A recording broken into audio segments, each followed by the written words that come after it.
बरोबर आहे ना? त्यामुळे मी त्यांचं मनापासून स्वागत करतो. आलेल्या सर्व कार्यकर्त्यांचं मनापासून मी स्वागत करतो. मनापासून आपल्या सगळ्यांना शुभेच्छा देतो. खरं म्हणजे रतन मांडवे यांचा प्रवेश त्या दिवशी होता, पण ते गावी त्यांच्या घरातलं लग्न असल्यामुळे ते गावी गेले होते. पण तिथं तुम्ही नसल्यामुळे बरंच काय काय उलट सुलट चर्चा होती. पण मी सांगितलं रतन मांडवे कुठल्या दुसऱ्या मांडवात कधीच जाणार नाही.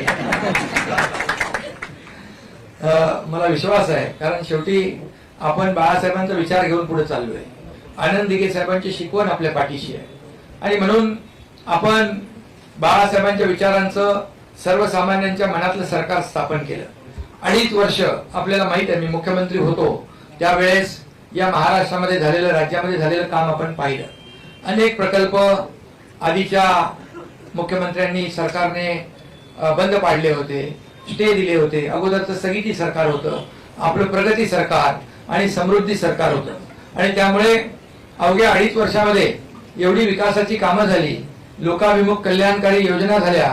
लाडक्या बहीण योजना, इथं लाडक्या बहिणी काय आहेत की नाही आपल्या? आणि त्यांना मी सांगू इच्छितो की विरोधक काही खोट्या अफवा प्रचार करतात, लाडकी बहीण योजना बंद होणार. पण मी तुम्हाला सांगतो, लाडकी बहीण योजना कधीच बंद होणार नाही. ज्या ज्या योजना आम्ही केलेल्या आहेत महायुतीने, त्या योजना बंद होणार नाहीत. आणि जे आम्ही बोललोय ती प्रत्येक गोष्ट आम्ही करणार. कारण जाहीरनामा, आपला वचननामा जो आहे, आपण 5 वर्षाचा वचननामा देतो आणि त्यामध्ये टप्प्याटप्प्याने आपण पुढे जातो. आणि म्हणून आम्ही प्रिंटिंग मिस्टेक म्हणणारं आपलं सरकार नाही. आणि तीच टीम आहे, तेच डबल इंजिन आहे. आणि त्या टीम मध्ये मी मुख्यमंत्री होतो, आता देवेंद्रजी मुख्यमंत्री आहेत, मी उपमुख्यमंत्री आहे, तेव्हा सीएम होतो, आता डीसीएम आहे. तरी कॉमन मॅन आपला कॉमन आहे, म्हणजे सर्वसामान्य माणूस जो आहे तो आपण केंद्रबिंदू मानलेला. आता लोक म्हणतात डेडिकेटेड टू कॉमन मॅन, पहिले म्हणायचे कॉमन मॅन. पण कॉमन मॅन जो आहे, सर्वसामान्य माणसाचं सरकार हे आपलं आहे. आणि म्हणूनच आपण अनेक योजना आपण केल्या आणि त्या योजना पुढे नेतोय. आणि म्हणूनच लोक विश्वासाने येत आहेत. लोकांना विकास पाहिजे, लोकांना प्रभागातलं, वार्डातलं काम पाहिजे आणि ते काम करण्याचा विश्वास लोकांना आहे. आणि म्हणूनच आपण या ठिकाणी अनेक, म्हणजे नव्या मुंबईतून मला वाटतं आता किती नगरसेवक आले, उभा किती आले आपल्याकडे? एकच राहिलं, आता 2 राहिलेत फक्त. भारतीताई तर प्रवेश झाला त्यांचा. भारतीताई आल्या तिकडे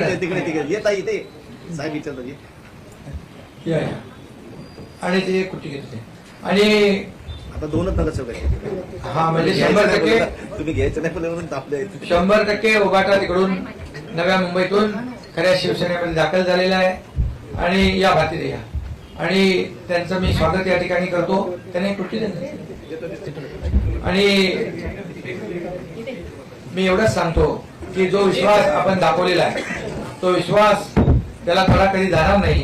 कारण आपण जे बोलतो ते करतो आणि जे होणार नाही ते होणार नाही. पण खोटं आश्वासन देण्याचं काम आपल्याकडून कधी होत नाही. कारण बाळासाहेब नेहमी सांगायचे की शब्द देताना 10 वेळा नाही 100 वेळा विचार करा, पण एकदा शब्द दिला की तो शब्द पूर्ण करा. त्यामुळे मी आपल्या सगळ्यांचं मनापासून स्वागत करतो. आणि जसं महायुतीचं सरकार आपल्या राज्यामध्ये आलंय, चांगलं काम सुरू आहे. गेल्या 2.5 वर्षाच्या वेगवान कामाला पुढे आपण नेतोय, तसाच वेग या ठिकाणी पुढच्या कामात आहे. आणि म्हणून आज देखील मुंबईमध्ये देशाचे प्रधानमंत्री नरेंद्र मोदी साहेब आले होते. एक मोठा कार्यक्रम होता, तोही लोकांना रोजगार देण्याचा, या राज्याला पुढे नेण्याचा. आणि म्हणून अशा प्रकारची कामं आज आपण राज्यात, मुंबईत, नव्या मुंबईत, ठाण्यात करतोय. आणि म्हणूनच आपण एका विश्वासाने या ठिकाणी येत आहे. त्यामुळे तुम्हाला मनापासून मी खूप खूप शुभेच्छा देतो. आणि आपल्या विभागातली